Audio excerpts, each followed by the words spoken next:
Aquí, cada viernes, traemos a la persona más destacada, a la persona que más tiene que aportar en un campo colindante a la parapsicología. Pero hoy el éxito nos ha desbordado. Sabéis que normalmente ocupamos la sala contigua y eran tantas las peticiones que habíamos recibido para asistir a esta conferencia que tuvimos que pedir al rector magnífico, y yo diría que magnífico rector de la Universidad Complutense, este Paraninfo, para poder albergar y acoger a todos los que tenían interés, o por lo menos a una parte de los que tenían interés en escuchar a nuestro conferenciante de hoy. Hemos recibido infinidad de telegramas, de llamadas de personas que están fuera de Madrid, hasta incluso Su Majestad la Reina nos ha pedido una grabación de la conferencia, y porque se encuentra fuera de Madrid. Tenemos aquí delante un telegrama de don Pedro Zaragoza, que dice: no podemos asistir por imposibilidad, venidor, deseo éxito como siempre. Ya os decía que hemos tenido que pedir el Paraninfo, y hoy, entre nuestros ilustres invitados, tenemos un invitado muy especial, la infanta Margarita. A ella, señora, quiero rogar, transmita a su majestad y a sus majestades el cariño y el inmenso respeto que le profesamos los que componemos esta modesta sociedad científica de investigación del fenómeno paranormal. Ya cuando eran príncipes, tuvieron la deferencia y nos hicieron el honor de acudir a una de nuestras charlas en la Universidad Autónoma. Ese detalle constituyó para todos nosotros un gran signo de esperanza, y también creemos que unos reyes que se interesan por esta parcela de las ciencias de la psicología y de lo psíquico deben constituir forzosamente una gran esperanza para este pueblo. Por ello, os rogamos aceptéis ser mediadoras nuestras, porque si fuese así, nunca habríamos estado tan bien representados. Muchas gracias. Por otra parte, os estaba diciendo hace un momento que nos han tenido que ceder este Paraninfo, y yo creo que es muy bonito que sea precisamente el Paraninfo, al lado de ninfo, al lado de los ninfos, al lado de las ninfas, al lado de lo irreal, al lado de lo intangible. Creo que es muy adecuado para lo que vamos a tratar hoy aquí. Algunos de vosotros, los que seáis más o menos observadores, habréis comprobado que a la entrada pone entrada al Paraninfo, que es algo así como la entrada al paraíso. Es algo maravilloso verse sorprendido por ese letrero. Y es que es bastante diferente a aquel otro que puso Dante en la puerta del infierno, aquel otro que decía lasciate ogni esperanza, dejar aquí, abandonad toda esperanza. Yo creo que por el contrario, hoy, cuando salgamos de aquí, tendríamos que encontrarnos un nuevo cartel que dijese algo así como no os dejéis aquí olvidada esta nueva esperanza, porque estoy convencido de que cuando terminéis de escuchar la palabra docta del doctor y del profesor Carlos Zurita, os vais a llevar a vuestras casas una nueva esperanza, porque vais a encontraros de nuevo con el hombre, vais a encontraros de nuevo con ese psiquismo del hombre que es tan importante. Esa máquina, el hombre es esa máquina que ha previsto hasta incluso sus propios medios de autosanación, de autocuración, de autorreparación. Una máquina maravillosa con la que vamos hoy a ver a través del camino de la magia del médico. Pero no soy yo el que tiene hoy el honor de presentar al conferenciante. Voy a ceder la palabra al doctor Estada, profesor de la Universidad Autónoma de Madrid, al que le voy a rogar presente a nuestro conferenciante. Es para mí tanto honor como satisfacción, porque ya saben muchos de ustedes que el doctor Zurita y a mí nos une primero nuestra vocación por la medicina, y dentro de la medicina nuestros pasos nos han guiado a la misma especialidad, a la misma parcela. Pero ahí no acaba todo. Nos une una amistad de muchos años y me temo que si verdaderamente pudiese robar la atención de ustedes para presentar al doctor Zurita, el doctor Zurita no tendría tiempo para pronunciar su conferencia porque ocuparía yo todo ese tiempo y aún así me quedaría corto. Porque todo eso y mucho más se lo merece el doctor Zurita. Entonces, para limitarme, para autolimitarme, tengo aquí pergeñadas unas líneas que voy a leer. Discúlpenme, ya saben que no es mi estilo leer, me gusta hablar y hablar de lo que sale del corazón, pero como digo, si hablo lo que sale del corazón, robaría el tiempo y ustedes se marcharían muy desilusionados de no haber oído al doctor Zurita. Entonces, yo les voy a decir que el doctor Zurita, vaya por ahí, por delante, es andaluz, nacido en Granada. Con esto ya les voy abriendo el marco de lo que les voy a decir. Pero es un andaluz educado en el corazón de Castilla, en Valladolid. Ha vivido nuestra guerra, ha recorrido el mundo.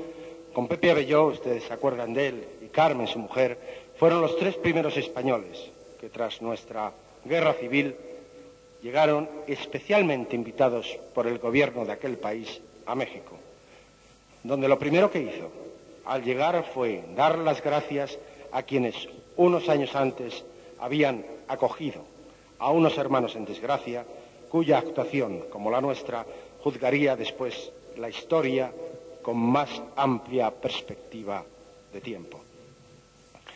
Desde entonces ha peregrinado incansablemente por el mundo, unas veces presidiendo delegaciones españolas a congresos y reuniones internacionales, otra especialmente invitado, como por ejemplo por la Academia de Ciencias de Moscú, el Gobierno de Colombia o la Academia Nacional de Medicina de Buenos Aires, en la que ingresó recientemente con un discurso que tituló Medicina igual a humanidad. Los países nórdicos, África Ecuatorial, las 3 Américas, el Extremo Oriente, Ginebra, conocen de sus actuaciones médicas, científicas y literarias. Profesionalmente empieza en Madrid en la posguerra. Quizás, según nos dice, con demasiada fortuna. Conquista cargos, todo lo ha hecho este hombre tras oposiciones y concursos, que con su excesivo trabajo le impiden, él lo dice así, no lo creemos, estudiar lo suficiente. Comprende, entonces, que Madrid hay que conquistarlo desde fuera y marcha a Cabra, a Córdoba, donde dirige también por oposición, siempre lo mismo, el dispensario comarcal antituberculoso y de las enfermedades del tórax. Tuvo el raro acierto de contar con el ascenso oficial que le ingresa en la Orden Civil de Sanidad y simultáneamente con el respeto y el cariño del pueblo que le hacen luego hijo adoptivo. Desde allí y hasta estos momentos, paso a paso, escalón tras escalón, vive la medicina desde sus primeros planos hasta los más altos, pasando por los servicios centrales de la sanidad oficial, donde deja imborrables recuerdos tras una labor asombrosa que va desde la Jefatura de Epidemiología hasta la Secretaría General del Patronato Nacional Antituberculoso y de las Enfermedades del Tórax, y llega a ser subdirector general de Sanidad. Actualmente es director del Hospital del Tórax Infante Don Felipe, donde imparte además la docencia, es siempre el gran maestro, el gran profesor, el gran consejo, y sigue impartiendo, como digo, esa enseñanza a los alumnos de medicina de la Universidad Complutense. Es un gran conferenciante, es un autor de múltiples trabajos de investigación, recopila, pero no solo esto, su ámbito es mucho más amplio, es un gran humanista, es un gran especialista en temas literarios. Y todo esto lo va vertiendo en múltiples escritos que llegan a sumar cientos y cientos. Pero además de esto, dirige revistas profesionales, pertenece al Consejo de Colaboración y Redacción de múltiples revistas nacionales y extranjeras. Si yo ahora les detallase tan siquiera las innumerables condecoraciones que ha recibido, de nuevo les aseguro que mi tiempo ocuparía ese gran espacio que todos queremos tener del placer de escuchar a Carlos Zurita. Baste decir que varias veces es académico en España y en otros países. 3 veces, y esto, señores, es caso único, es Boursier de la Organización Mundial de la Salud, de la que hoy es consejero. Regente para España del American College of Chest Physicians de Chicago. Presidente mundial de la Sociedad Americana de la Quimioterapia de la Tuberculosis. Vicepresidente de los antiguos alumnos de caballería. De la Sociedad Española de Médicos Escritores de Madrid. Del Comité Internacional de Hipertensión. Presidente del Comité Ejecutivo del Instituto Forlani Association de Italia. Ingresará este año en la Real Academia de Medicina de Bruselas y recibirá el título de profesor honoris causa de la más antigua universidad de la República Argentina. Y etcétera, etcétera, etcétera, muchos etcéteras podría añadir aquí. Se trata, pues, no hace falta que se lo diga, de un hombre polifacético, culto, organizador, inteligente, sensible, de una enorme simpatía, ustedes lo constatarán a continuación, de un atractivo, que diría, quizá ciñéndome al espíritu que aquí a todos nos anima, de un mágico atractivo personal, tanto personal como profesional. Tanto es así que un poeta, Juan Soca, de su pueblo adoptivo, le retrató de la siguiente forma. Infla con gracia un pulmón, como si fuera un balón. Ausculta sin instrumentos, puesto los 5 sentidos. Percibe hasta los latidos de más débil pensamiento. Sensible, culto y amable, de todo el mundo estimable, prescindiendo de su ciencia y de su clarividencia. Lo verán ustedes, la clarividencia. Pues bien, con ello cura, con su simpatía y con su gitanería. Y termino diciendo que solo presume de una cosa, de tener buenos amigos por todo el mundo y fuera del mundo.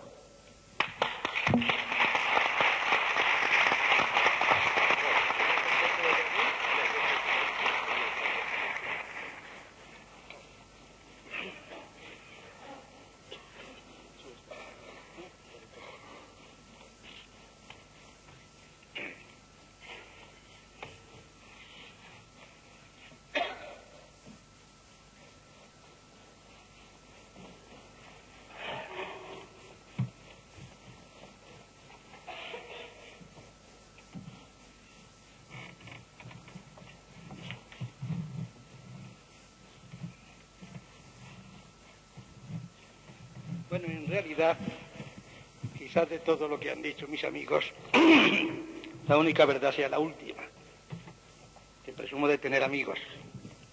Esa es la razón de que estén ustedes aquí y esa es la razón de que ellos hayan supervalorado hiperbólicamente mis pequeñas o mis pocas cosas y me hayan traído a que yo les dicte esta conferencia.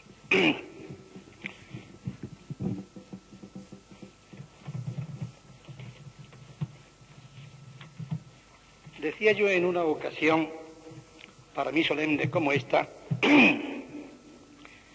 que la medicina había nacido del imperativo vital de aliviar el dolor y de neutralizar los efectos agresivos de nuestro ambiente, a favor de una inteligencia humana claramente progresiva y cambiante, imaginativa, y que es así como dentro de la inalterabilidad individual y humana hemos pasado del mito a la magia, de la magia al sacerdocio, del sacerdocio al arte y del arte a la ciencia. Dicho de otra forma y refiriéndome ya a las ideas del pensamiento médico, son frondosas en verdad las ramas de nuestro árbol genealógico. Un pensamiento que va del demonismo primitivo a la moderna terapia sugestiva, en la que precisamente nos vamos a detener luego. De la organoterapia bíblica a la opoterapia, de la patología humoral de Hipócrates a la endocrinología, de la medicina física simple a la medicina nuclear. Ese gran edificio de la medicina en el que aún no hemos llegado, el tejado, intentó construirse en un principio, según Castiglioni, basando los cimientos exclusivamente sobre la lógica aristotélica, considerando que la filosofía especulativa, erigida en sistema, podía dar la solución definitiva de todos los problemas, incluso de los biológicos. Fue un error de una época ya lejana. El edificio se derrumba.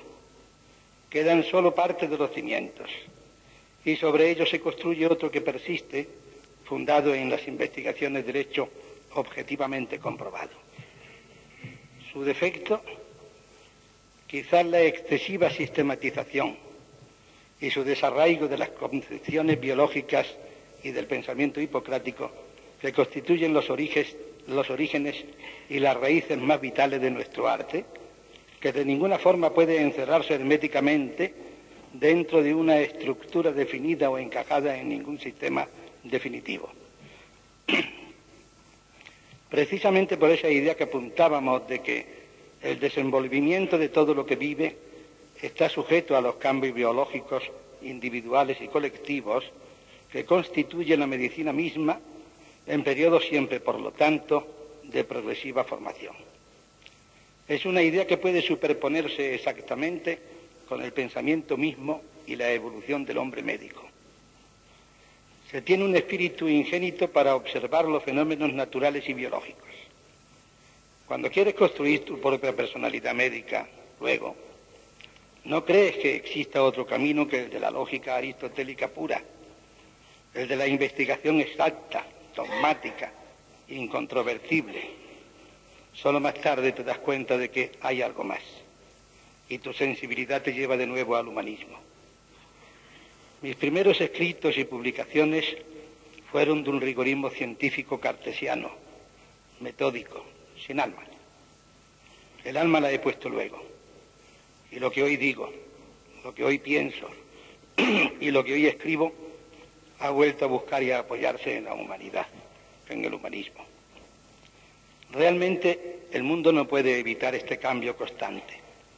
Lo inconsútil, lo inmaterial y la materia, lo hemos dicho ya también, son inseparables en el cumplimiento de esta ley inmutable, universal y eterna de la mutación, porque es ley de vida y aún más de supervivencia. Todo lo que existe es a la vez fuente de energía e incentivo para la ejecución de este cambio permanente. Las montañas tienen una edad y cada roca fue alguna vez gas o fuego. Cada pradera verde pudo antaño ser un glaciar y cada río fue nube sin duda, y con imágenes siempre diversas, cambiantes. Así creo yo que no pueden existir problemas cuya definición sea precisa y absoluta, ni sistemas en los cuales se pueda rígidamente comprender un capítulo determinado de la medicina. Y no hay tal vez ningún error que no contenga un grano de verdad, ni ninguna verdad, por luminosa y absoluta que parezca, que no contenga un granito de error. Hay dudas que llevan a dogmas e hipótesis que tal vez mañana sean verdad. Y hay que valorar con análisis severo y espíritu amplio qué parte han tenido en la formación del pensamiento médico el instinto y el temor, la esperanza y la fe. ¿Qué influencia han ejercido sobre los grandes hechos de la historia, los sucesos políticos y sociales? Y en qué forma, a su vez, La medicina ha influido en determinadas intenciones de la historia, de la cultura, del arte, de la política, de la vida social. Procurar finalmente relacionar lógica y armónicamente el presente con el pasado. Esas son las líneas directivas y fundamentales según las cuales debe orientarse nuestra disciplina. Nada debe surgir inopinadamente y nada debe desaparecer de improviso. Hasta en política. Si hubo un eslogan interesante para interpretar un cambio político reciente en Portugal, fue el que decía Caetano: continuidad y renovación. Lástima que los viejos conservadores no se dejaran arrastrar un tanto por la renovación de los que tiraron hacia adelante, hasta que estos, los progresistas, tuvieron que soltar definitivamente las amarras del pasado y perder la base, el continuismo. La pena es que el médico ha ido superando estas etapas sin detenerse, recoger y mantener luego en cada una de ellas lo mejor de las anteriores. Porque curiosamente, el que ha sabido conservar algo del mito, de la magia, del sacerdocio, del arte, para unirlo y a la ciencia pura y mecanicista en que nos desenvolvemos, más que conservarlo, es que lo tiene por razón ingénita, como antes decíamos, y sabe cultivarlo luego en el desenvolvimiento de una práctica que jamás debió deshumanizarse. Creo sinceramente que esa falta de adecuación moral, espiritual o humana, sin aprovechar lo bueno o lo mejor de las civilizaciones que nos precedieron, a cuyos hombros, a fin y al cabo, caminan las actuales y marcharán las futuras. Lo mismo que la falta de una fórmula de convivencia entre los hombres, son los pecados originales de la civilización que está empezando cada día. ¿Cuáles han sido esas etapas? La medicina instintiva nace en el concepto primitivo, como decíamos antes, de aliviar el dolor o el daño con sus propias fuerzas o con la ayuda de las de los otros. Y son los animales los que nos dan el primer ejemplo, buscando instintivamente remedio a la fiebre en el baño refrigerante, o lamiendo sus heridas para mitigar el dolor, o cuando los perros andan a tres patas por dejar en reposo el hueso lesionado de la cuarta. Los pájaros, por ejemplo, no comen insectos rojos nunca, porque en la naturaleza, y posiblemente de ahí se haya copiado para los semáforos, el rojo significa parada, peligro, veneno. Los monos son capaces de por sí o a sus congéneres de extraerles los cuerpos extraños. El propio instinto maternal no es más, a mi juicio, que un instinto de conservación. La medicina empírica es la derivada simplemente de una relación causal inmediatamente objetimable en las enfermedades dependientes de hechos exteriores. La medicina mágica empieza precisamente cuando la causa deja de ser aparente y visible y entramos en lo inconsútil, en lo misterioso, en lo inexplicable para los hombres de aquellas épocas.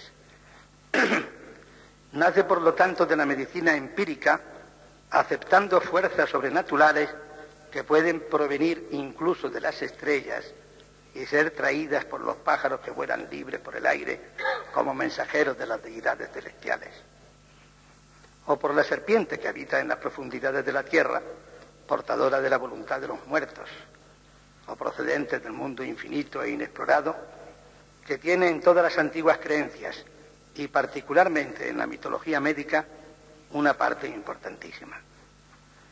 Por eso los primeros médicos magos observaban atentamente los astros y los fenómenos naturales e inventaron quizás la plegaria para atraerse el favor de los dioses, uniendo el ánimo de los hombres a las influencias místicas e inventando así también la primera terapia sugestiva, practicada con fórmulas y conjuros. La nuestra es una historia de supersticiones, pero también, y fundamentalmente, de misticismo y de fe, que perduran como atisbos ancestrales en los hombres de los pueblos más cultos, en los que hemos de bucear a la vez que aplicamos la medicina nuclear o los quimioantibióticos, y que se mantiene casi invariable en nuestros días en los pueblos alejados de todo contacto con la civilización. En aquellos que viven sobre las fuerzas naturales de la naturaleza, por ejemplo, en los habitantes de las islas de la Polinesia o en desiertas regiones del África Central y de Australia, en las que no existe otra medicina que esta, la medicina mágica. La medicina de los tiempos antiquísimos fue, por lo tanto, primero esencialmente empírica. Sobre este terreno se desarrolla luego la medicina mágica, y en estrecha conexión con la observación de la naturaleza por un lado, y por el otro con las creencias mágicas, está la medicina popular, que también se mantiene en los curanderos, que hoy han sido capaces de organizar todo un congreso en Barcelona con suficiente volumen y contenido. Hay luego en los pueblos primitivos cursos y prácticas que han precedido a los descubrimientos de la medicina científica más actual. Precisamente porque la experiencia había enseñado desde los tiempos más antiguos los efectos benéficos de una serie de medios cuyas virtudes terapéuticas apenas se han podido aplicar en los tiempos recientes. Y todo ello administrado por el ser más inteligente de la tribu, el más observador, fastuosamente vestido en relación con sus congéneres, con colores variopintos, piedras preciosas, plumas de animales raros, que les conferían aspecto de hombres superiores. Prácticamente el mismo concepto que hasta hace muy poco. Hasta esta divisoria histórica que pisamos en estos momentos, mantenían nuestros médicos en los pueblos de España, donde curaban el cuerpo cuando podían y aliviaban el alma siempre, rodeados de la admiración y del respeto de las gentes, como auténticos magos. Lástima que aquellos magos se hayan quitado la corbata, hayan abandonado el bastón, se hayan encuadrado en organizaciones sindicales y se hayan integrado a movimientos huelguísticos, hospitalarios o de masas, y que su espíritu sea tan diferente. Ayer mismo, Luis Zamorano, en un homenaje que le rendíamos a Cajal en su vieja cátedra de San Carlos, decía que el estudiante de medicina de hoy no tenía otra aspiración que la de llegar a ocupar un puesto en un hospital de la Seguridad Social. Había transmutado su espíritu vocacional por un espíritu de funcionario. La medicina sacerdotal sucede a la mágica, aunque mantiene una íntima conexión siempre con la misma, porque ambas tienen esencialmente el mismo objetivo, es decir, a la defensa del individuo contra el mal, y porque el atributo esencial de las divinidades de todas las religiones y de todos los tiempos es el de curar. Y se nota que cuando las religiones comienzan a asumir estructuras determinadas, la medicina sale del campo libre de las primeras experiencias, del contacto cotidiano con la naturaleza, donde había iniciado los primeros pasos inseguros, y entra en los santuarios que serán por largos siglos el templo, la consulta y la escuela.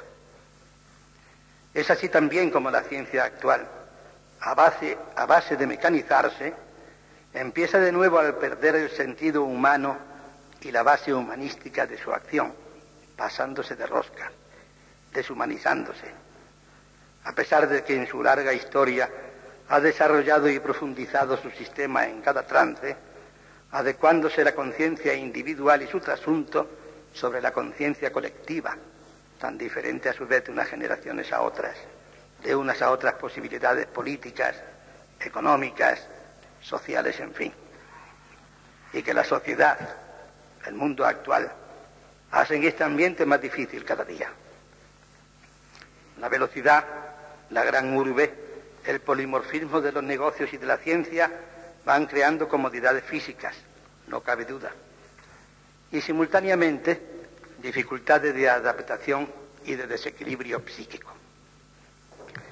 En el shock del futuro se nos advierte que estamos creando una nueva sociedad, no una sociedad cambiada, no una versión ampliada de nuestra sociedad presente, sino una nueva sociedad, y que este cambio radical, tremendo, redondo y absoluto, se está produciendo prácticamente no en estos años, sino casi en estos instantes. En el corto espacio de tiempo que media entre nosotros y nuestros hijos, porque los milenios de entonces son años de hoy, porque 100 años de la historia de la humanidad en los tiempos de Cristo se convierten ahora auténticamente, sin exageraciones, en instantes. Tengo la convicción íntima y absoluta de que este final del siglo XX marca una divisoria profunda en teorías, en conceptos y en vivencias. Mis hijos me dicen que esto se ha creído en todos los momentos de la humanidad, que la propia humanidad de esos momentos consideró como estelares. Pero nunca ocurrió como ahora, que los estudiantes en Berlín, en México, en Nueva York, en Turín, en Tokio o en Barcelona, secuestren a sus decanos y a sus rectores, auténticamente venerados en mi generación, y paralicen las grandes maquinarias docentes e incluso amenacen, como en París, con derribar al gobierno. La policía se mantiene al margen de los guetos de Nueva York o de Washington y Chicago, mientras se vulneran descaradamente las antiguas leyes de la propiedad. Las normas sexuales saltan en pedazos. Y hoy consideramos normales los dramas familiares y sociales de nuestras ya vetustas opiniones calderonianas. Las grandes ciudades se ven paralizadas por las huelgas, las más de las veces salvajes. Las alianzas internacionales vacilan.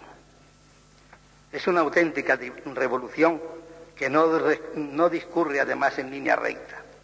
Salta, gira y retrocede para seguir avanzando. La revolución además implica novedad. Y la novedad es base de la transitoriedad. Nos encontramos en un mundo, pues, lleno de extraños incidentes, de descubrimientos sensacionales, de conflictos inverosímiles y de dilemas completamente nuevos.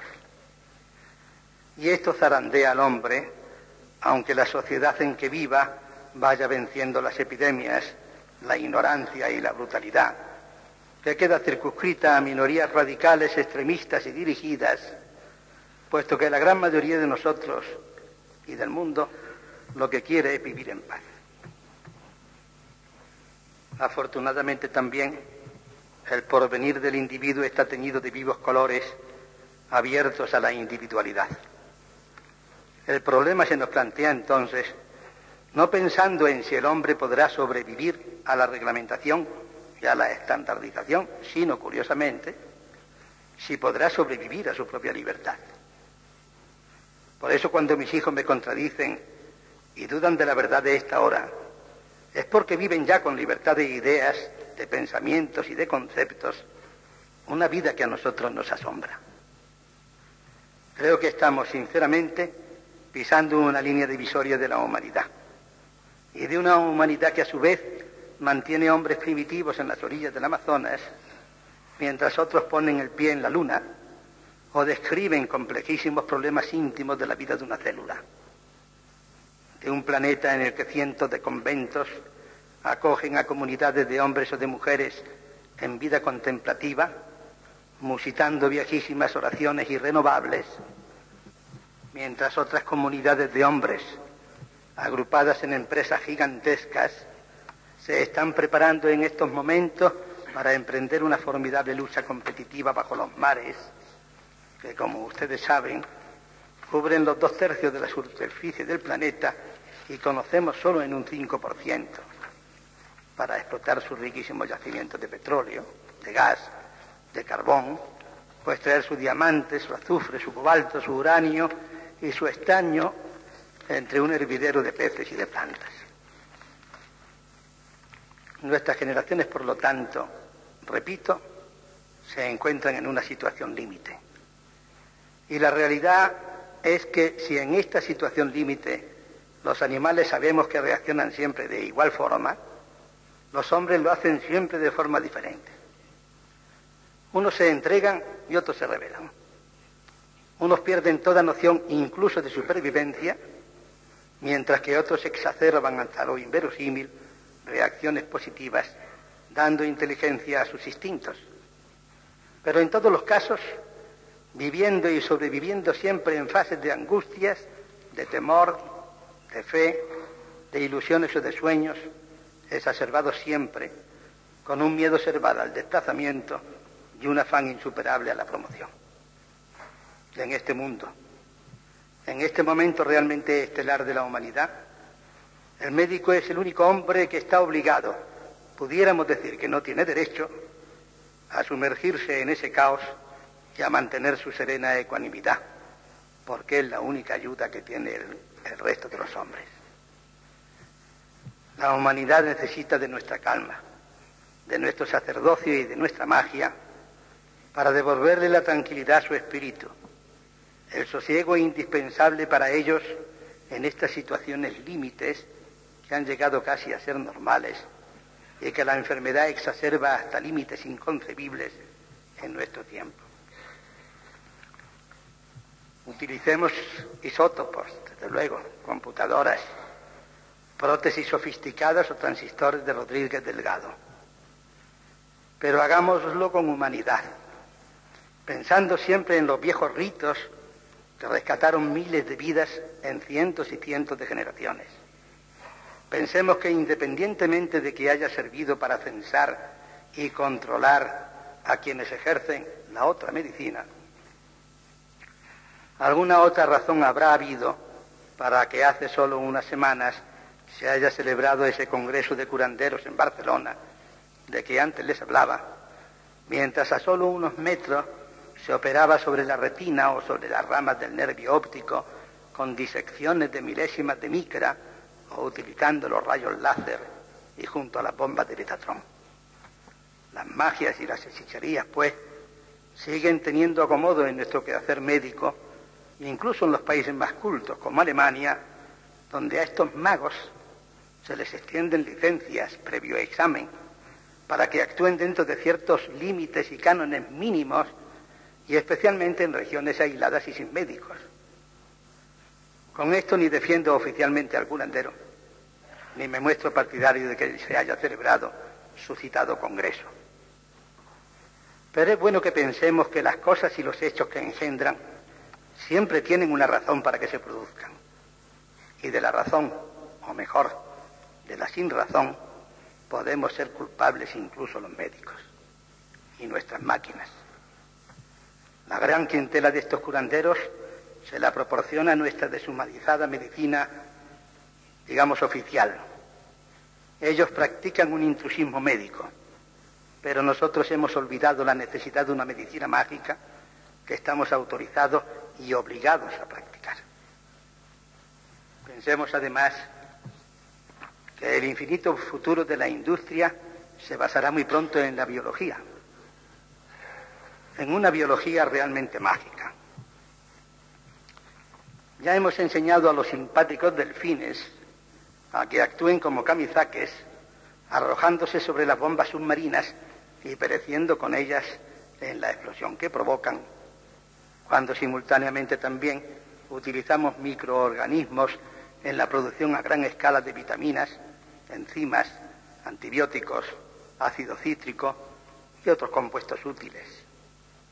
Y si sigue aumentando la presión alimenticia, en el año 2000 los biólogos crearán y criarán microorganismos para alimentar a los animales y en definitiva al hombre, y hasta construirán piezas enteras con los mismos.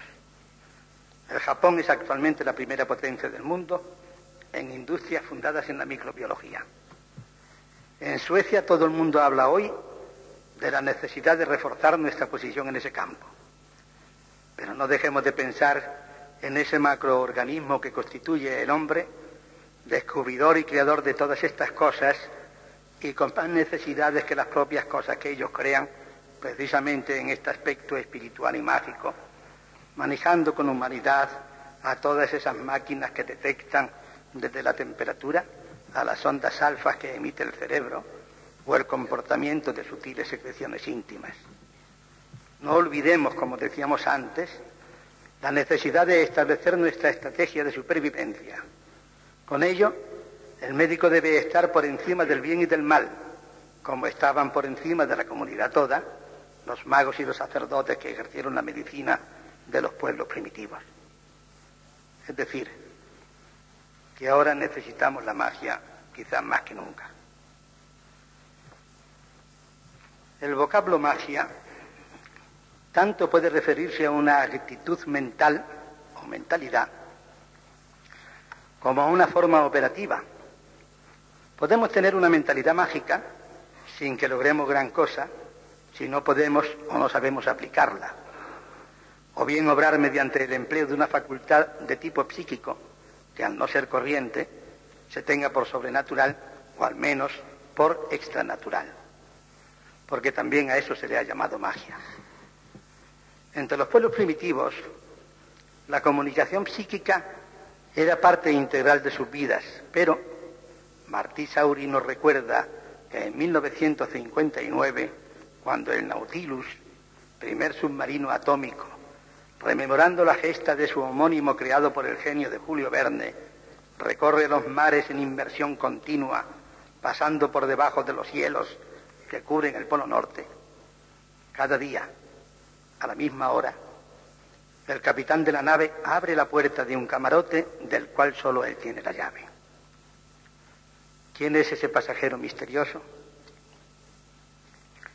Solamente al final del viaje se divulga que era un receptor telepático y que las experiencias realizadas han sido satisfactorias en casi el 90%.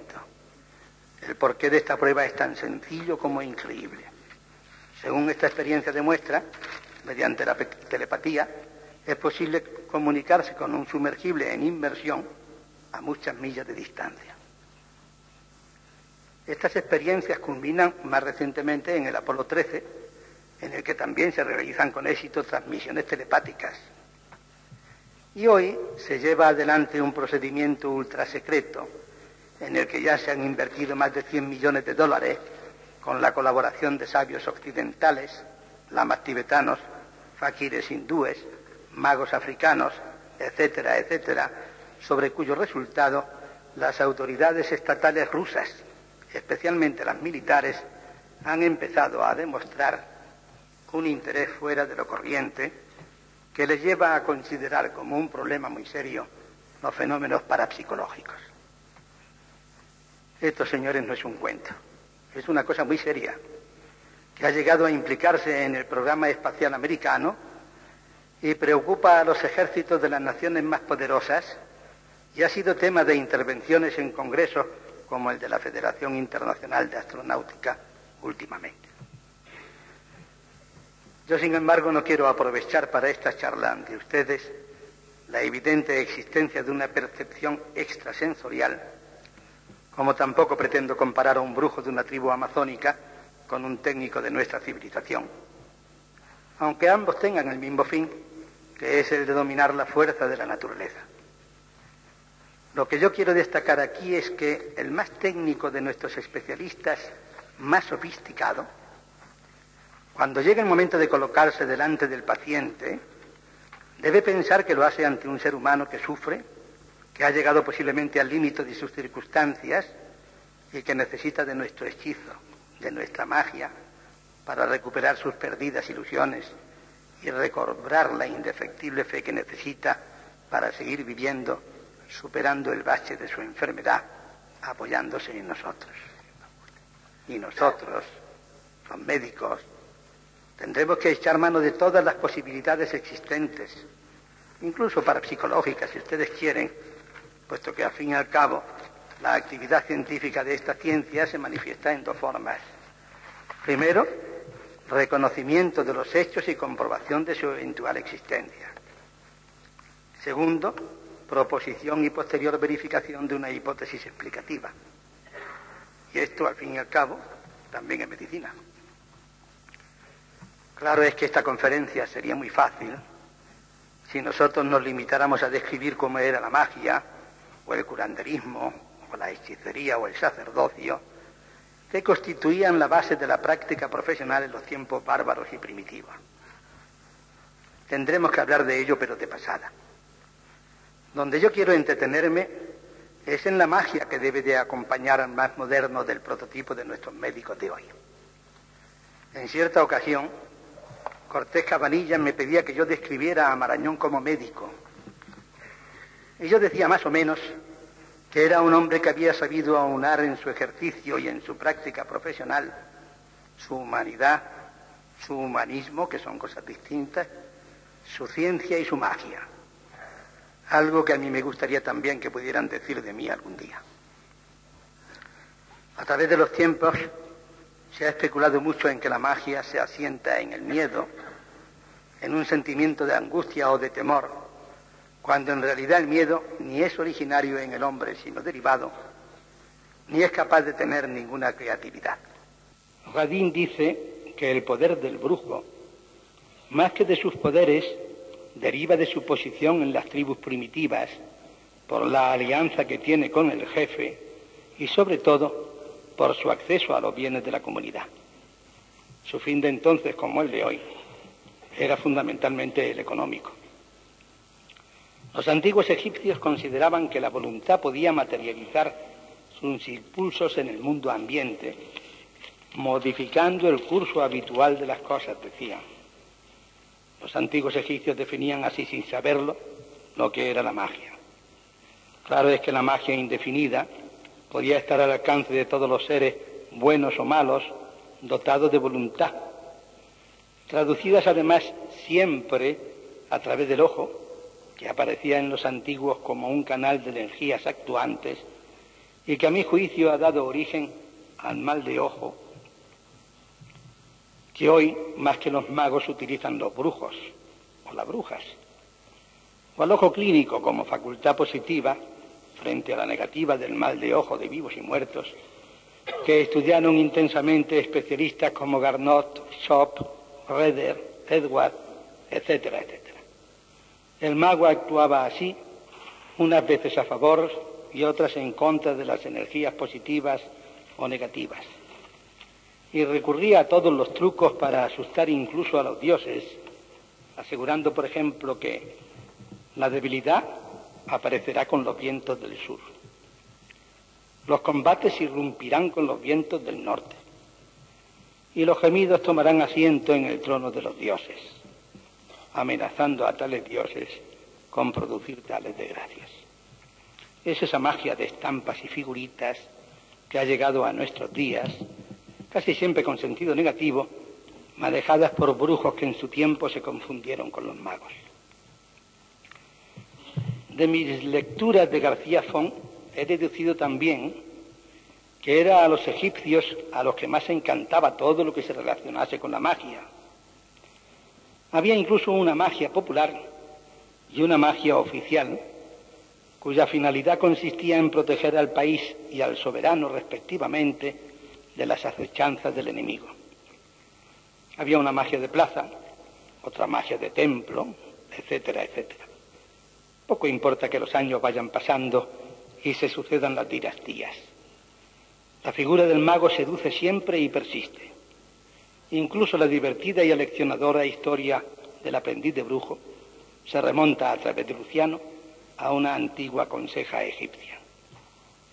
Los faraones eran los primeros fans de los magos a los que consultaban, y como pasa siempre, a los indígenas se les creía y se les pagaba menos que a los extranjeros, altivos, altaneros, orgullosos, seguros de su poder. Las especialidades dentro de la magia aparecen en Babilonia en la época sargónida. En el menester mágico, el primer especialista era un adivino que leía el curso de los acontecimientos para devenir oportunamente acerca de los males que podían aproximarse. Luego intervenía el exorcista o Namburubú, que es el que nos libra del presagio. Pero, si el campo de protección del Namburubú no era suficiente, venía el sacerdote y era el que canalizaba o desviaba el mal hacia otro lugar, derivación que a veces iba hacia la copa de líquido, que se rompía en el momento de recibir el mal influjo. La magia entre los babilónicos era necesaria porque era asociar las potencias poderosas a la acción humana. El hombre es un ser débil y necesita aliados, realmente como hoy es. Para los árabes, sin embargo, la magia era el dardo de la maldición. Los árabes siguen diciendo hoy que la oración es el arma del creyente. Claro que sin buena razón no podía haber maldición. Había que justificar el uso de ciertos poderes, como el perezoso que escapa y no hace nada, como la golondrina que vuela. Así la maldición sin causa no produce efectos. Y con más fuerza aún, el texto hebreo que dice, de modo semejante, retornará sobre quien la profiera. Es decir, que ya se ha introducido un sentimiento moral en el asunto, recortado o recortando e inimitando el fondo de la fórmula. La misma bendición de Jacob, que la Biblia nos relata, no hace más que demostrarnos el carácter inevitable de lo mágico. Incluso entre los judíos es evidente que pululaban gran número de magos y hechiceros, a pesar de que se consideraban el pueblo elegido de Dios. Entre otras cosas, porque en la relación de los salmos se adivina un gran temor hacia la magia y la brujería. En el mismo Jeremías hay delicadas cuestiones que rozan con la magia. También entre los arameos, con su costumbre de enterrar en los 4 ángulos del lugar donde había de construirse una casa, ciertos vasos sobre los cuales se escribían fórmulas para apartar maleficios. Vasos que retenían además a los malos espíritus enviados contra los moradores del lugar.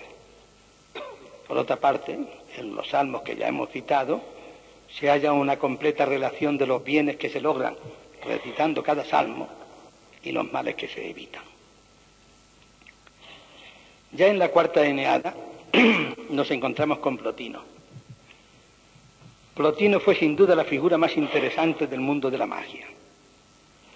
Él califica a la magia con el nombre de Goetia y dice que sus efectos se explican por la simpatía, puesto que hay natural acuerdo entre las cosas semejantes y hostilidades entre las desemejantes. Y además, ocurre que hay gran número de potencias que colaboran a la unidad del animal cósmico. En el mundo pueden verse atracciones e incluso encantamientos que se producen sin necesidad de ninguna práctica mágica que los provoque. La verdadera magia es algo semejante a la amistad y al odio que se hallan en el universo. De ese modo se explica, por ejemplo, que pueda existir una magia del amor. Consistirá simplemente en activar tendencias latentes. Es lo que hoy llamamos ligar. Reconozcamos que la inclinación hacia los objetos del mundo eterno es ya una especie de magia. La admiración o interés que experimentamos por una persona es magia o es mágica porque hay en todo ello un verdadero encanto. Como hemos de reconocer también que el sortilegio nace siempre de la atracción que se experimenta por lo sensible. Encanto, como parte integrante de un conjunto de fenómenos imposibles de sistematizar y que pueden aparecer en distintos periodos en áreas culturales muy diversas y expresando impulsos diferentes hasta alcanzar el calificativo de magia o la cualidad mágica.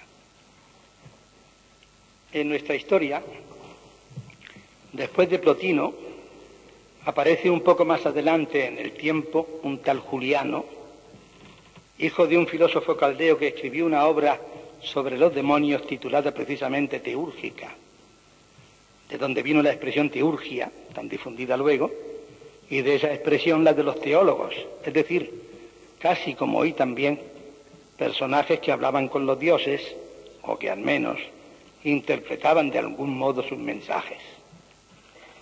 La novedad de Juliano es que, más que invocar o hablar con ellos, actuaba sobre los mismos. Más tarde Juliano construía o creaba a sus dioses y luego los ligaba a una estatua. Juliano Taumatudo se permitía además el lujo de poner en verso los mensajes divinos y de tener un hijo, Juliano el joven, que dejó chico a papá. Entre los dos inventaron precisamente el hipnotismo, haciendo que el alma de una persona se ausentase del cuerpo durante cierto tiempo y luego retornar a él. Es inefable la lectura de Picaxtris, la gran obra de Abul Qasim Maslama de Madrid, cuya versión latina constituyó algo así como la verdadera, completa y auténtica compilación de todo el saber mágico hasta esos momentos, es decir, hasta el siglo XI. No podía dejar de citarlo aquí.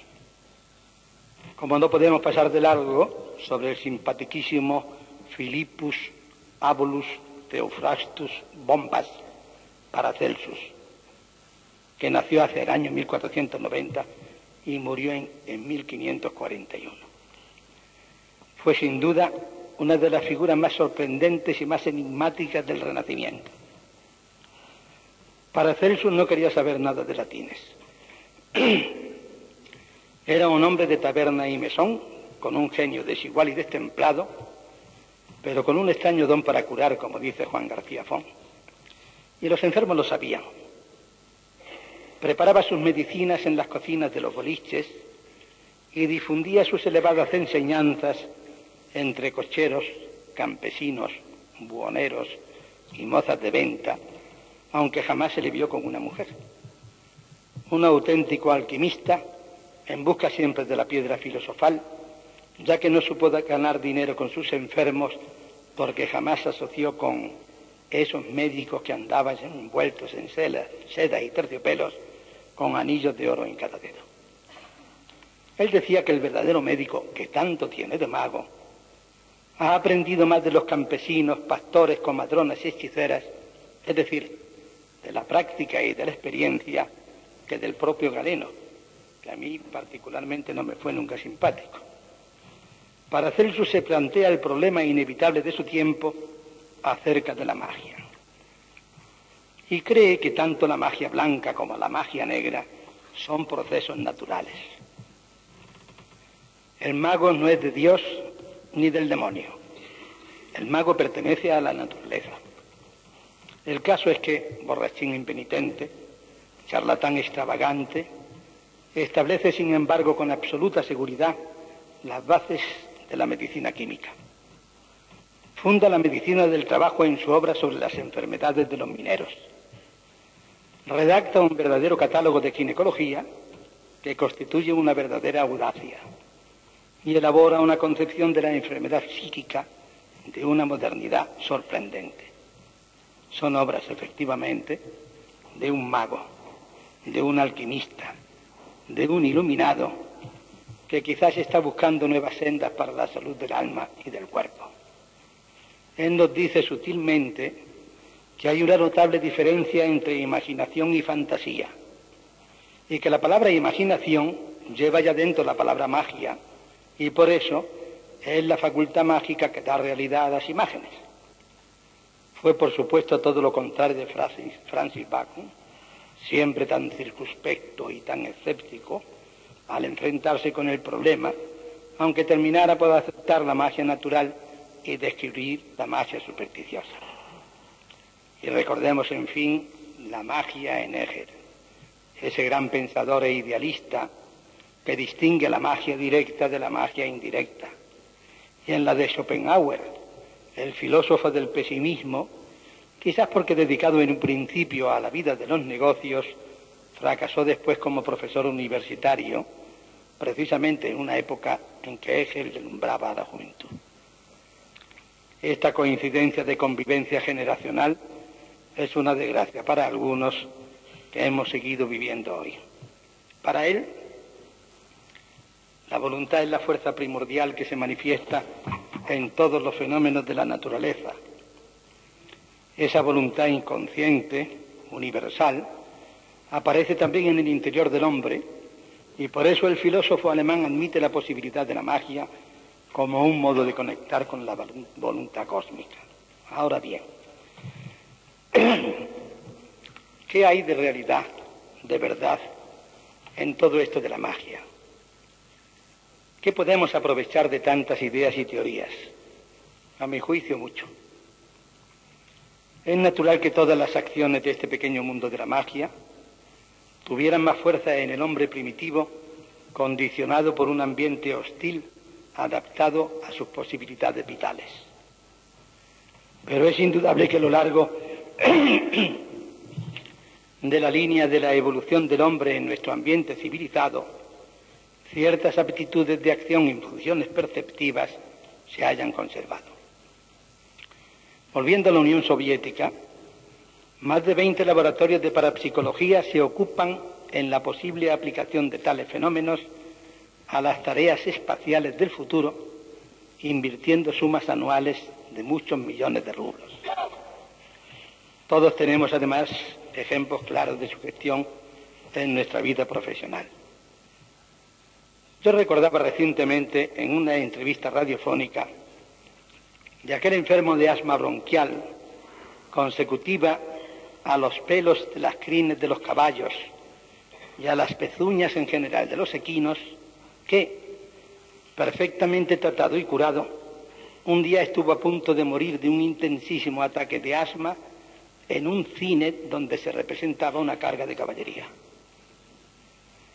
Recordemos también que cuando Máximo Gorki le renegaba a Lenin en una de sus cartas de aquellos fisiólogos alemanes y franceses que solo veían pulmones sobre piernas, Lenin mismo le contestaba animándole a que buscase un médico lleno de espíritu, aunque el espíritu fuese burgués, pero que le comprendiese y le tratase humanamente. Como ustedes saben, yo he tratado muchos miles de tuberculosos y siempre tuve presente aquella frase de Höller cuando advertía: lo que le ocurre a un tuberculoso depende más de lo que lleva en la cabeza que de lo que lleva en el tórax. Un enfermo de un pueblo próximo a Cabra, donde yo ejercí durante muchos años al frente de un dispensario antituberculoso y de las enfermedades del tórax, fue tratado por mí con la mejor fortuna de un viejo proceso asmático por una bronquitis intrínseca bacteriana de coetiología ambiental. Era tal la inusitada fe de aquel enfermo tenía en nosotros, que bastó que un día le dijeran que yo estaba muy lejos, en Norteamérica, para que entrara en un auténtico estado asmático, injustificado y absolutamente rebelde a cuantos tratamientos perfectamente indicados le fueron llevados a efecto por los colegas de su localidad. Él supo que yo regresaba un día X. En el aeropuerto de Madrid me esperaba su coche, que no obstante su potencia, tardó mucho más tiempo en llevarme desde Madrid a la provincia cordobesa de lo que había tardado el avión en llegar desde Nueva York a Madrid. Pero el caso es que yo llegué lo antes posible. Me senté a los pies de la cama del enfermo. Le pregunté simplemente qué le pasaba y por qué había entrado en aquella fase. Penosamente, anhelante, casi sin poder respirar en un principio, el enfermo me fue contando su proceso y sus vicisitudes. Yo le contestaba y simultáneamente le iba explicando que no había ninguna razón para que continuara su disnea, su asma. Y efectivamente, media hora después, el problema había desaparecido y el enfermo respiraba normal y tranquilamente. Yo no había hecho más que tomarle el pulso, cogerle una mano entre las mías y hablar con él. De los 5 elementos naturales, el fuego, el agua, la dieta, los fármacos y la palabra fue suficiente. Y la magia con ella, para él, de mi presencia. Es evidente, pues, la sugestión. Yo he creído siempre en la magia de Marañón y de tantos otros menos conocidos. La gente busca además esa confianza, esa fe, incluso en el curandero, por ejemplo, cuando la ha perdido en el médico, que no supo captársela en su actuación. Una vez me escribía un poeta: quiero un médico amigo, no me gusta la ciencia, no me vale solo el consejo desprovisto de amor. Repelo las sentencias de un doctor endiosado, prefiero el humanismo, no me sirve el honor. Quiero a quien me comprenda como yo he comprendido. Quiero que el mundo atienda a quien vive el dolor. No quiero que defienda mi dolor un sapiente, porque no calmará la sed en que me apago. El poeta era un hombre y un hombre enfermo. defraudado de muchas máquinas electrónicas, de muchos servicios supertecnificados y de muchos técnicos con solo el título de doctor en medicina, solo el título. Recordemos que cuando un estudiante pidió a Sydenham que le recomendase el mejor libro para entrenarse en la práctica de la medicina, Sydenham replicó: leed el Quijote. Es decir, estudiar la vida misma, la vida con su humor y su melancolía, la vida lírica, sentimental, poética y mágica que vivió Don Quijote, y la vida orgánica, pragmática, volitiva de instintos y plena de gramática parda de Sancho Panza. Porque el médico tiene que recordar que no hay enfermedades sino enfermos, y que cada enfermo tiene una especial psicología, cultura, idiosincrasia y sensibilidad. Precisamente fue este el tema de mi discurso de ingreso en la Sociedad Española de Médicos Escritores, en la que describía cada uno de los tipos y cada forma de tratarlos, sin que nos importase la patología que padeciesen, ni la terapéutica física, farmacológica, antibiótica o nuclear, etcétera, que pudiéramos o debiéramos aplicarle. Sea la que sea, hay que tener en cuenta la idiosincrasia de cada tipo para tratarlo con arreglo a su psiquismo, con la magia que ineludiblemente debe acompañar a nuestra ciencia, ciencia que sin esa magia no sería jamás efectiva. Y a la misma conclusión llegamos si en vez de analizar al enfermo, analizamos a la enfermedad que padece, sobre todo en aquellas enfermedades funcionales, suma de conflictos emocionales, angustiosos y hasta sentimentales. Yo conozco especialmente las cardíacas, o más exactamente, las neurosis cardíacas, que fueron muy bien estudiadas entre nosotros por José Luis Álvarez Sala, y anteriormente, en 1700 y pico, por Da Costa. Todas ellas con una sintomatología y un colorido clínico brillante, más marcado a veces, más rico, tumultuoso y profuso que las enfermedades orgánicamente constituidas. Son casos que superan a la patología del órgano para constituirse en un proceso que afecta a toda la personalidad del individuo. Al fin y al cabo, el corazón es el órgano central del reflejo para las emociones. La continua remembranza lírica y poética tiene también un fundamento médico. Sus crisis y sus intercrisis están unidas muchas veces a su temperamento. El primer amor, con toda la pureza diáfana y sin límites que escapa a borbotones del alma de un niño, constituyendo una auténtica enfermedad sentimental, se suele centrar en la monja o la maestra que le da clase, aunque pasando el tiempo se den cuenta de que no encajaban precisamente en ningún canon de belleza, o en la idealizada niña bonita de su colegio, casi siempre de clases superiores a la suya. A todos nos ha pasado un poco, sin que pudiéramos explicarnos nunca cómo aquellos médicos en los que todos los de la casa tenían depositada su confianza no llegaran a intuir siquiera que no era aceite de hígado de bacalao ni aceite de ricino lo que necesitábamos en aquella época de aceites. No comprendíamos cómo aquel sabio no era capaz de catalogar aquellas tristezas, aquel estado anímico, sentimentalmente tumultuoso y a nuestro juicio obligadamente objetivable, por quien debía saberlo todo de nuestro cuerpo y de nuestra alma. Y teníamos razón, indudablemente que la teníamos. Pensemos que hasta hace muy poco tiempo, en realidad, la medicina fue simplemente una anécdota, un hallazgo arqueológico, una sombra, que durante mucho tiempo y en remotas civilizaciones de asirios, caldeos, egipcios, no hubo nada en materia de medicina que fuera considerado como un hecho natural. En aquellas épocas, el enfermo era solo un hombre invadido, poseído por los espíritus. Y aquel hombre se sentaba en la plaza pública y cada viandante le daba su consejo, el conjuro, el amuleto o la plegaria, hasta que el mal espíritu abandonaba el cuerpo del poseído. Solo entonces podía actuar la medicina, reducida más o menos al opio, la cicuta o el aceite de ricino, enlazando con nuestra historia, con nuestra medicina tan rabiosamente actual.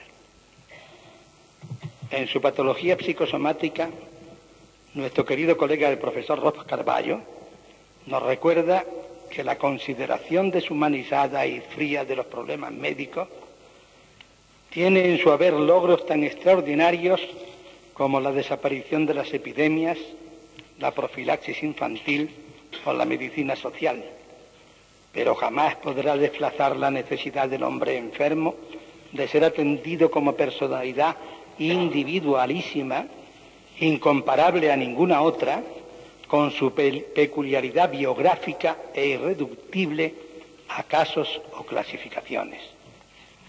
Y recuerda a Barde cuando decía que la ciencia y los métodos científicos pueden proporcionar algo tan útil y confortable como liberar de la infección, conseguir una buena nutrición, aliviar el dolor y prolongar la vida, pero no puede controlar el terror o la vergüenza o el pesar.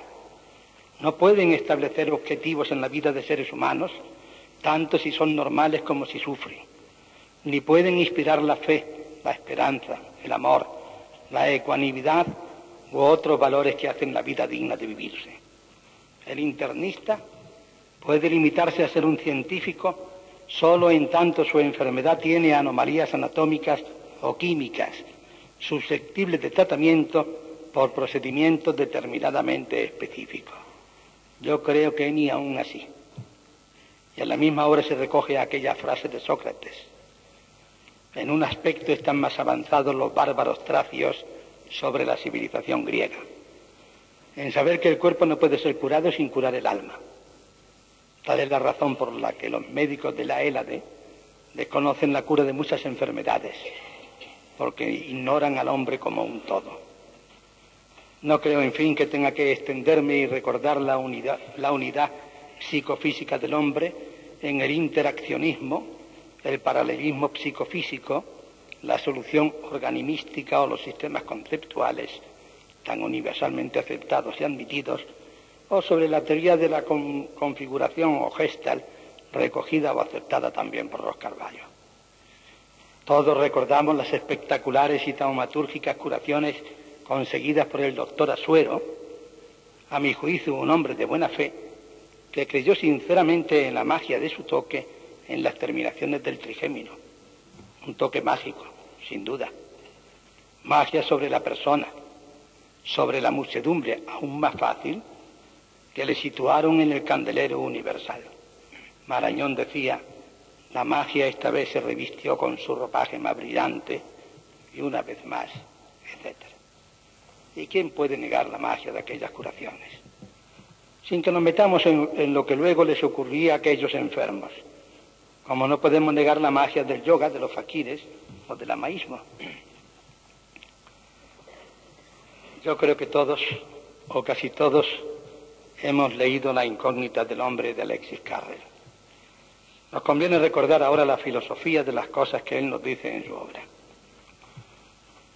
Ante las victorias intelectuales que se han traducido en bienestar y confort, los valores morales han perdido terreno.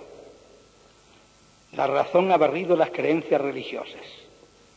Hoy solo tiene importancia el conocimiento de las leyes naturales y del poder que nos han dado este conocimiento sobre el mundo material y sobre los seres humanos.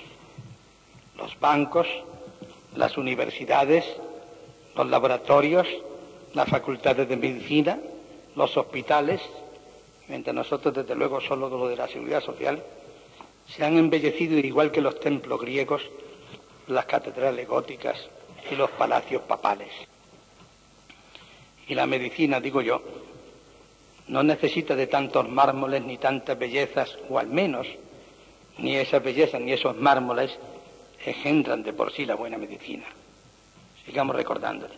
No existe la más ligera duda de que las ciencias de la mecánica, la física, la electrónica, la química, etcétera, etcétera, son incapaces de proporcionarnos la inteligencia, la moral, la disciplina, la salud, el equilibrio nervioso, la seguridad y la paz. Nuestra curiosidad debe desviarse pues de la senda actual y tomar otra dirección. Debe abandonar lo físico y lo fisiológico para seguir lo mental y lo espiritual. Yo creo que no hay que abandonar lo uno para decidirse por lo otro. Pero lo que sí hay que hacer es aunarlo sin soslayar, olvidar o despreciar la una por la otra rama. No olvidemos que el cuerpo humano es una heterogeneidad anatómica y una homogeneidad fisiológica. Actúa como si fuera simple, pero nos muestra una estructura asombrosamente compleja. Esta antítesis la crea nuestra mente, que se deleita representándose al hombre como si estuviera constituido de un modo semejante a una de las máquinas que él construye, primariamente compleja y secundariamente simple, cuando en realidad él es primariamente simple, puesto que nace de una sola célula, y secundariamente complejo. Por eso, cuando nosotros tratamos a un enfermo, a cualquier enfermo, tenemos que ser a la vez realistas y nominalistas. Hay que abarcar simultáneamente los fenómenos de los órganos y de la conciencia, y entrar en cada individuo de un modo diferente. Nuestro acierto depende no sólo de nuestra sabiduría psique, de nuestra capacidad para distinguir las características que hacen de cada ser humano un individuo diferente. No olvidemos que cuando el alma pasa a través de la inteligencia, se convierte en genio, a través de la voluntad, en virtud, a través de los afectos, en amor, y que todo ello es poco para sumarlo a nuestros conocimientos médicos en el quehacer profesional. Creo que incluso el que no posea estas dotes debiera dedicarse a otra rama de esta ciencia médica tan prolija y tan profusa hoy, que no le obligara a ponerse delante del enfermo. Se puede tener un magnífico espíritu investigador, ser un trabajador escrupuloso y tenaz, pasarse horas enteras ante la platina de un microscopio, pero será incapaz de curar un resfriado. La verdad es que solo conocemos uno de los aspectos de la inteligencia, y ese aspecto no es más que una pequeña parte de una actividad maravillosa compuesta de razón, juicio, atención, voluntad e intuición y tal vez clarividencia. Porque el clarividente no observa, no piensa, sabe. Católicos o no, creyentes o no, tenemos que aceptar las curaciones milagrosas, como hemos aceptado la muerte de quienes, como Jardiel Poncela, se ensimisman en la intuición de un destino fatal, aunque no haya enfermedad orgánica suficiente capaz de producirla. O como aquellos salvajes polinésicos, los aruntas, en el corazón de Australia, que mueren irrevisiblemente ante una herida leve, muy leve, si él llega a creer que el alma que le ha herido ha sido embrujada y provista de una anangulita. Ante esa creencia se desmoraliza, se hunde, se sabe y se siente hechizado y seguro de que no puede hacerse nada en su favor, de que su destino es morir, se muere en pocos días. Carrel, por lo pronto, no pone en duda estas curaciones o esas muertes, por haberlas estudiado directamente, demostrándole que a pesar de no ser frecuentes, la realidad de ciertas reacciones de naturaleza desconocida entre los fenómenos psicológicos y los orgánicos es indudable, como lo es la influencia de la oración sobre las lesiones patológicas. Tengamos en cuenta, en fin, que la sociedad moderna ignora al individuo, solo tiene en cuenta a los seres humanos. La confusión de conceptos ha llevado a nuestra civilización industrial al error fundamental de la estandardización de los hombres. En la inmensidad de las ciudades modernas, el hombre está aislado y como perdido. Es una abstracción económica o una cabeza de rebaño. Pierde su individualidad. No tiene responsabilidad ni dignidad. Sobre la multitud destacan solo los ricos, los políticos influyentes, los deportistas, artistas o toreros de tronío, los financieros poderosos o los grandes capitanes de industria. Todos los demás son polvo anónimo. Solo cuando el individuo pertenece a un grupo pequeño o habita un pueblo o una ciudad insignificante donde su importancia relativa es mayor y puede esperar a transformarse en ciudadano influyente o atractivo, es cuando sigue siendo un hombre. De ahí la importancia que le hemos dado siempre a la labor del médico rural y de cómo, hasta hace muy poco tiempo, hasta que ha empezado el éxodo del médico hacia la máquina de los grandes hospitales de las grandes urbes y han empezado sus huelgas laborales para igualarse al menestral asalariado, con todos mis respetos para el mismo, es cuando ha perdido ese halo mágico del que gozaba en estas pequeñas comunidades en que lo era todo. Es la razón también de que se vuelva hoy al médico de cabecera, que tan mágicamente puede influir sobre la salud, así como otras muchas cosas más de la familia que ampara y en él se protege. Por eso creemos que, de la misma forma que se ha tecnificado la humanidad, hay que humanizar la técnica. Alvin Toffler nos dice que en las sociedades que avanzan velozmente hacia el superindustrialismo, las variantes económicas, salarios, balanza de pagos, productividad, habitabilidad, ecología, etcétera, son cada vez más sensibles a los cambios producidos en el medio no económico.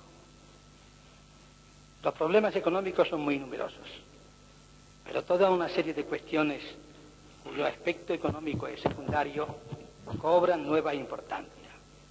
El racismo, la lucha generacional, la delincuencia, la autonomía, la cultura, la violencia en toda su variada gama de actuales manifestaciones, es evidente que tienen dimensiones económicas, pero sin embargo, nada de ello puede ser tratado con solo medidas econocéntricas.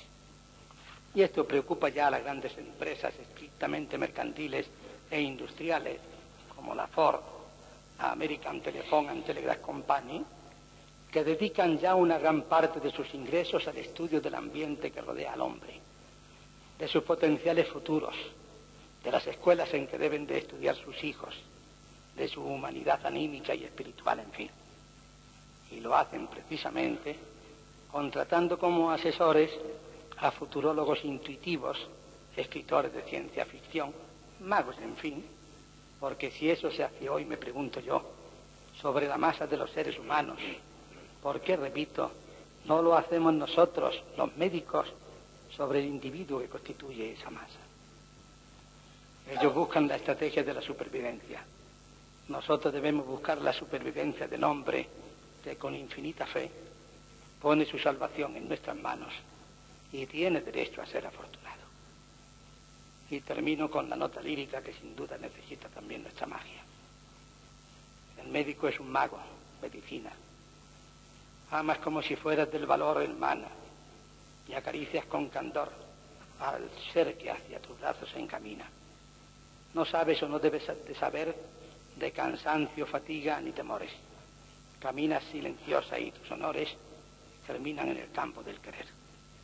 Siempre te cantaré con la hermosura de la voz del amigo y mi pasión se lanza hacia tu ser, a tu escultura. Siempre te miro con el corazón como si fueras una criatura. La magia del amor es tu blasón. Muchas gracias.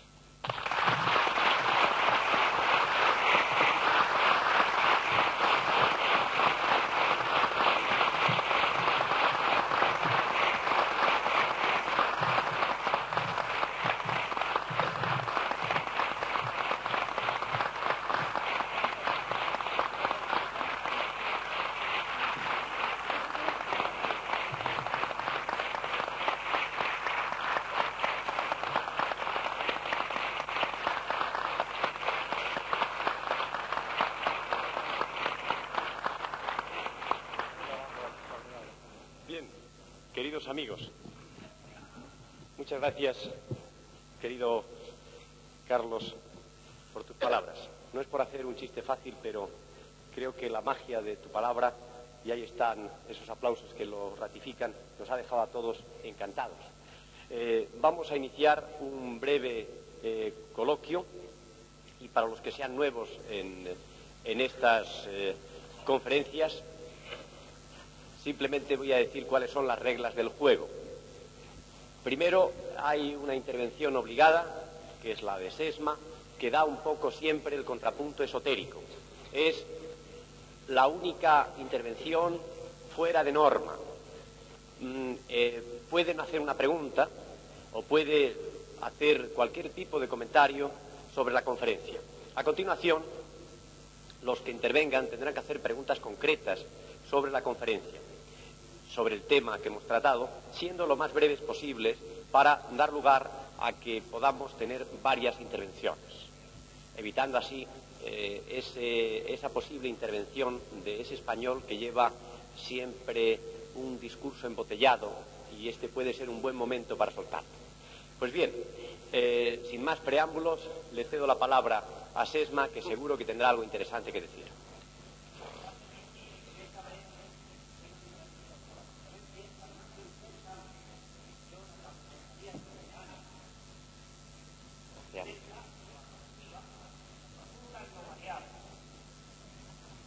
Excepcionalmente se subirá también al púlpito porque empieza muy bien.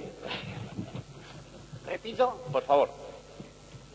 digo que esta vez va a ser muy difícil que yo siga mi trayectoria de poner puntos o hacer un poquito de pimienta en la cuestión. La conferencia la calificaría yo, aparte de lo interesante que hemos visto todos, de oceánico. Toca tantas cosas interesantes y tan importantes, ya la medicina es lo más importante en realidad del universo, y para mí todavía más, quizá, la magia. Ahora bien, vienen los puntitos. La magia del médico, en un principio, por todo lo que ha dicho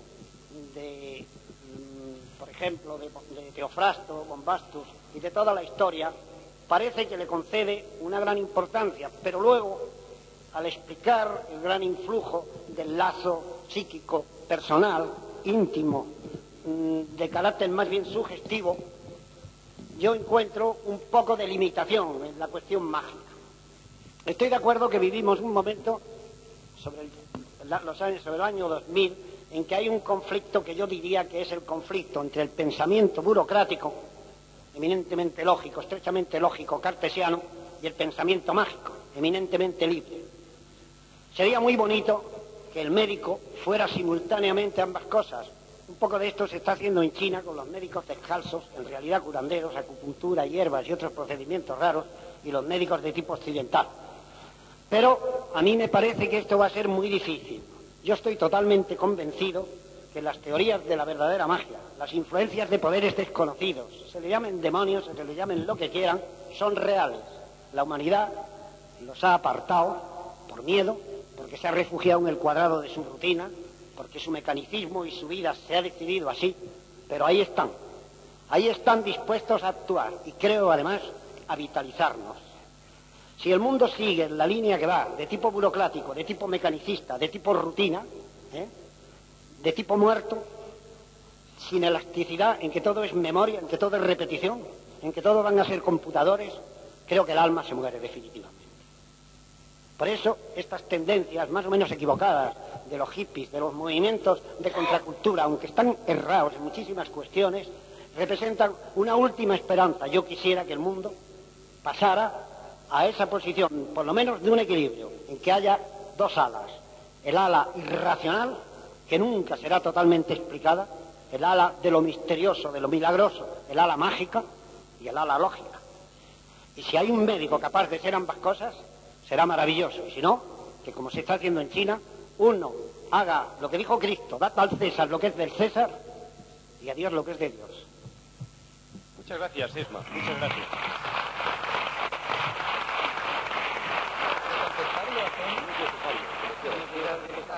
Bueno, muchas gracias, Esma, y además voy a dar la enhorabuena a nuestro conferenciante porque por primera vez y quizá por última vez estás totalmente de acuerdo con él.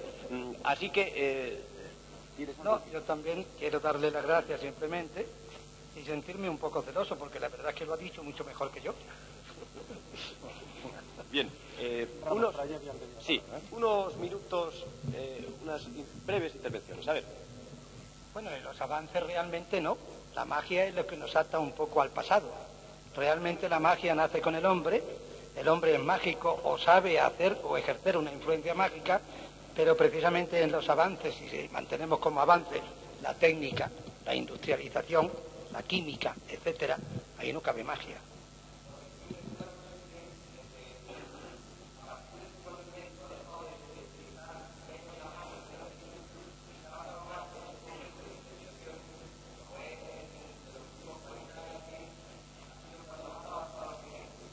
No cabe duda, sin discusión. Ha avanzado mucho la medicina y la mecánica de la medicina. Hemos conocido mejor las enfermedades y hemos tenido más medios para tratar a las enfermedades de los enfermos. Pero nos vamos olvidando mucho del enfermo. Y nos vamos olvidando, como hemos dicho antes, de que no hay enfermedades sino enfermos. Las enfermedades se detectivan mejor, se tratan mejor, hay más elementos, más medios, más capacidad y más posibilidades. Pero el enfermo se nos muere irremisiblemente si no atendemos un poco a su aspecto fundamental, al aspecto de su alma, de su conciencia, etc. El hecho de que la medicina avance no implica que la medicina se desarraigue de esa magia que yo propongo y que sigue siendo indispensable. En la medicina, por ejemplo, de los Estados Unidos, a mí me asombra que a un enfermo le diagnostiquen un cáncer y se lo den por escrito. Yo no sería capaz nunca de hacer esto. No cabe duda que ellos están en lo cierto. El cáncer lo ha detectivado mediante una serie de técnicas que antes no conocíamos. Pero ese enfermo piensa como el enfermo de hace 4.000 años, tiene la misma alma que tenía hace 4.000 años, y hay que tener un poco de conciencia con él, para engañarle un poco y decirle, no decirle esa verdad tan cruda. Esa es la verdad. Vamos a dar lugar a que haya otras intervenciones.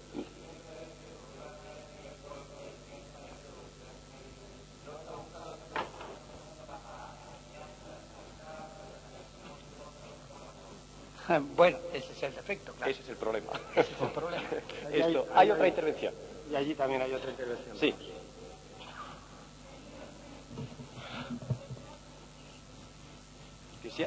Si hay medicina que cura y qué proceso psíquico sigue, esa era la pregunta. ¿Si hay medicina? Sí. Si hay medicina que cura y qué proceso psíquico sigue la medicina que cura, que logra curar. Bueno, la medicina que logra curar, cura por un complejo, y un complejo muy grande. Yo no digo que no se deban de emplear los métodos más actuales y más modernos. Lo que digo es que deben de compaginarse con los procederes éticos, morales, de conciencia, de religión, de humanidad, en fin. Es la unión de ambas la que consigue la mejor medicina y las mejores curaciones. ¿Hay otra intervención?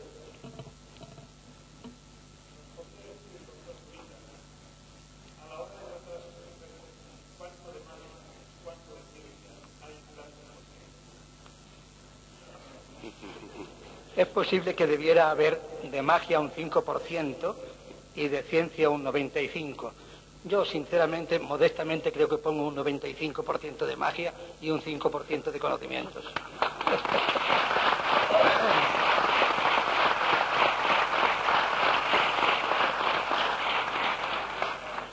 Bien, el doctor Sloker, miembro del número de la Real Academia de Jurisprudencia y Legislación, pide la palabra.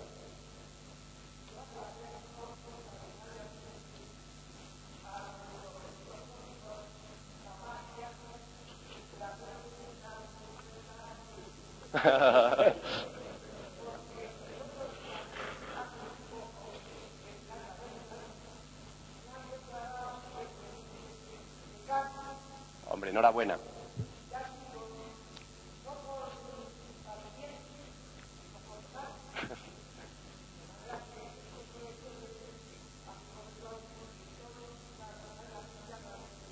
Muchas gracias.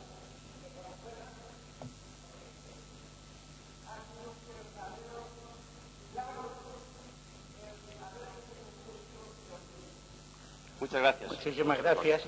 Y no creo que tenga usted mucho mérito en que lo hayan nombrado decano. Hoy se estila nombrar decanos jóvenes.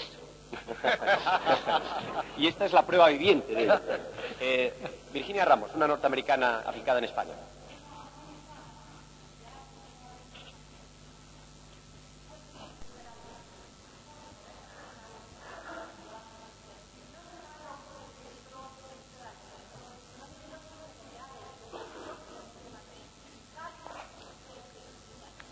Virginia, vamos a ver, te voy a contar una anécdota y yo voy a aprovechar para contarla a todos y perdona que me anticipe a tu respuesta. Te voy a contar una anécdota que cuenta el doctor Ronsard de París, que fue a saludar en Estados Unidos a un colega suyo, a un compañero de estudios, y fue a saludarlo a un sitio donde ponía diagnosticador, no ponía médico, ponía diagnosticador.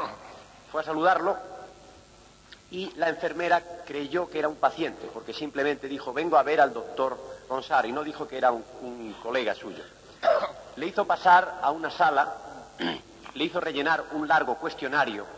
Ya el doctor empezó a preocuparse de los trámites burocráticos que eran necesarios para ver a un amigo, pero más adelante, cuando empezaron a hacerle análisis de orina, de sangre, ya se dio cuenta de que le estaban confundiendo con un enfermo, y él siguió un poco aquel equívoco.